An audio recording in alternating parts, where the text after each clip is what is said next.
ini saya akan menceritakan sebuah kisah Nusantara yang berjudulkan Timun Emas. Pada zaman dahulu, hiduplah seorang janda tua dengan nama Mbok Rondo. Mbok Rondo hidup sebatang kara karena suaminya telah meninggal dunia. Semasa hidupnya, Mbok Rondo sama sekali belum dikaruniai anak. Hingga pada setiap malam, Mbok Rondo selalu berdoa, "Ya Tuhan, karuniailah aku seorang anak." Hingga pada suatu hari, Mbok Rondo pergi mencari kayu bakar di tengah hutan. Mbok Rondo pun sangat lelah dan beristirahat di pohon yang sangat besar.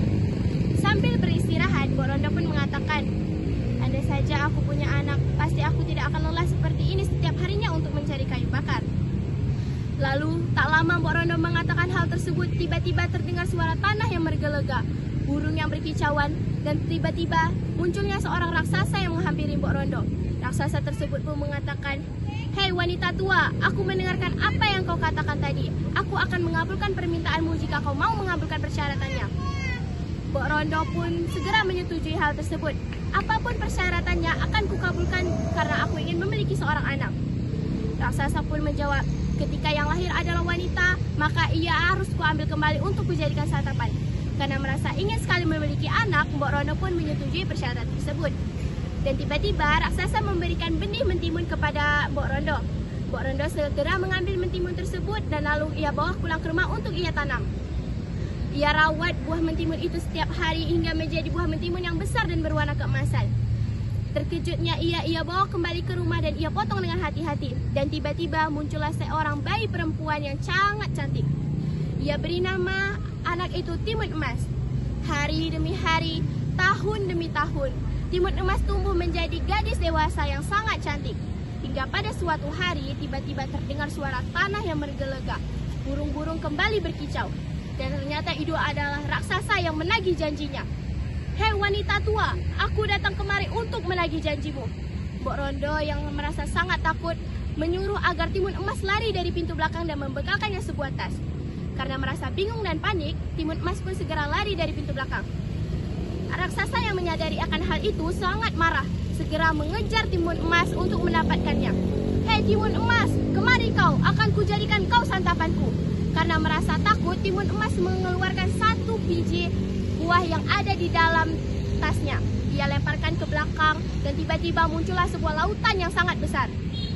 Karena merasa percaya diri, tiba-tiba raksasa pun terheran-heran. Bagaimana bisa ada lautan sebesar ini di tengah hutan? Raksasa pun segera melewati lautan tersebut dan ternyata ia bisa lolos.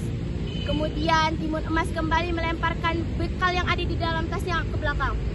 Dan tiba-tiba muncullah sebuah pohon dan ranting yang sangat besar.